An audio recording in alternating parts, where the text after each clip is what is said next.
నమస్తే సార్. ఆ, పేరేంటండి? చిన్న రామచంద్రరావు. ఏం చేస్తుంటారు సార్? చెప్పండి. సార్, కూటమి ప్రభుత్వం అధికారంలోకి వచ్చి 11 నెలలు అవుతుంది. చంద్రబాబు గారి పాలన ఎలా ఉందంటారు? బాగానుందండి, బాగానే ఉంది. మరి ఆ పాలనలో వ్యతిరేకత వచ్చిందని వైఎస్ఆర్సీపీ వాళ్ళు అంటున్నారు సార్, అది ఎంతవరకు నిజం అంటారు? ఏంటండి ఇప్పుడు వ్యతిరేక వచ్చిందా వైఎస్ఆర్? వ్యతిరేకత వచ్చింది అంటున్నారు వైసీపీ వాళ్ళు. చంద్రబాబు గారి పాలనలో వచ్చిందంటారా? లేదండి, పర్వాలా, బాగానే ఉందా? పోలవరం కానీ రాజధాని కానీ పూర్తి అయితే బాగానే ఉంటుంది. గుండు కూడా పెన్షన్ వస్తుందా?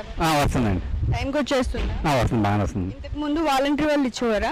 వాలంటీర్ వాళ్ళు ఇచ్చేవాళ్ళు. ఇప్పుడేమో మామూలుగా సచివాలయం వాళ్ళు ఇస్తున్నారు.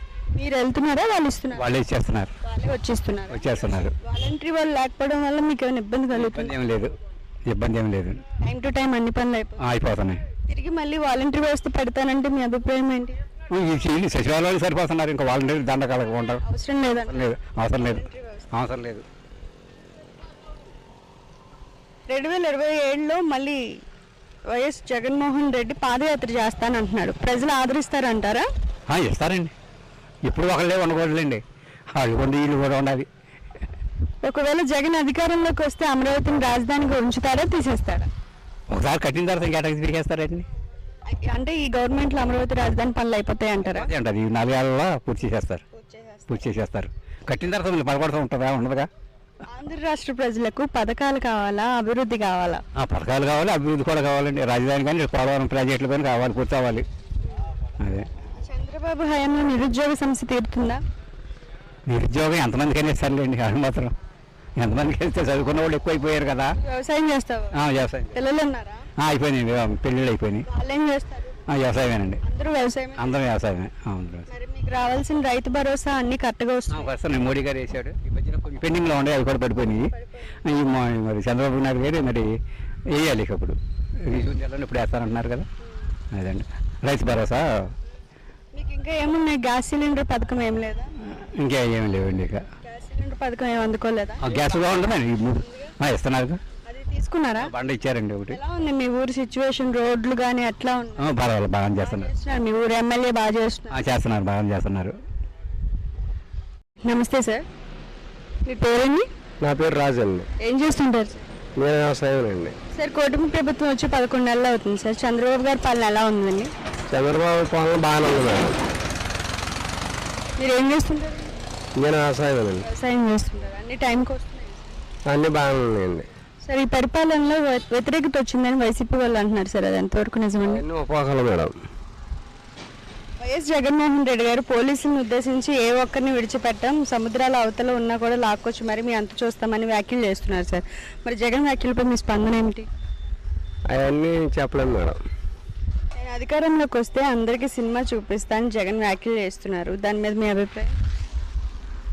అది కూడా అంతే మేడం.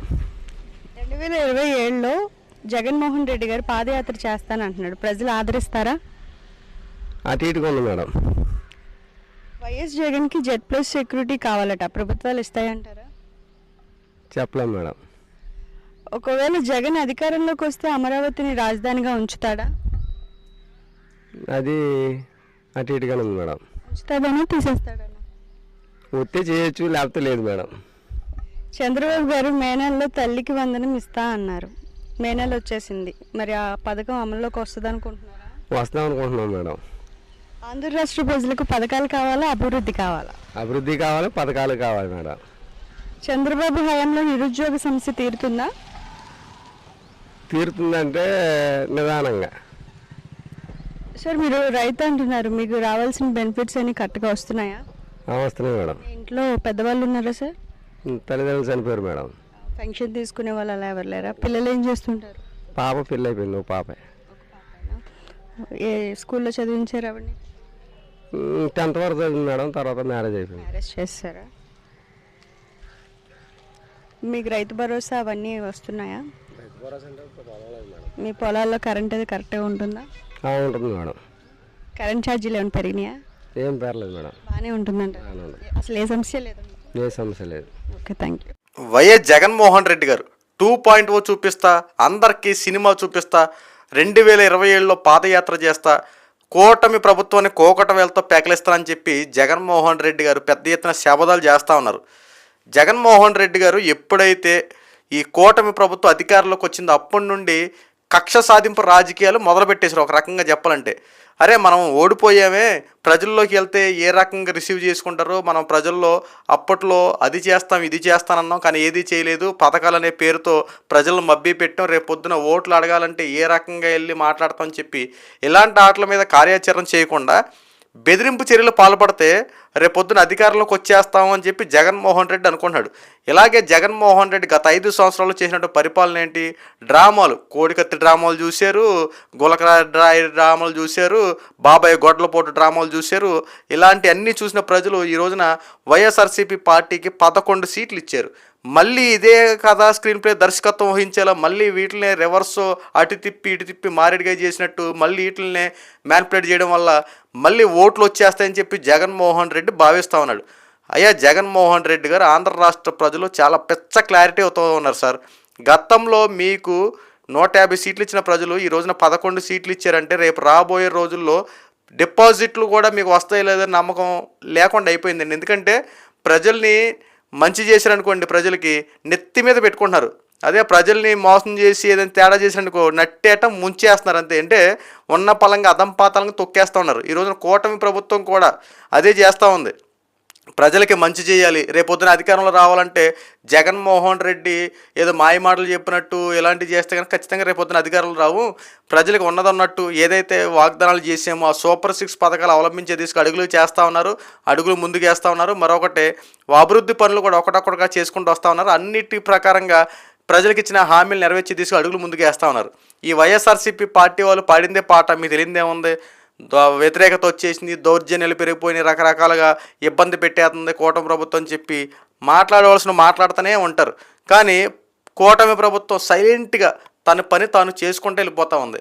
ఈరోజు చూడండి, అమరావతి రాజధాని పనులు శరవేగంగా పూర్తవుతూ ఉన్నాయి. ఆంధ్రుల జీవనాడిగా చెప్పుకున్నటువంటి పోలవరం ప్రాజెక్టు పునఃప్రారంభమైంది. అక్కడ డయాఫ్రామ్ వాళ్ళు నిర్మించారు. ఈరోజు ప్రజలు కోరుకునే ఇవి రెండే, రాజధాని ఒకటి కావాలి, పోలవరం ఒకటి మొత్తం పూర్తి కావాలి.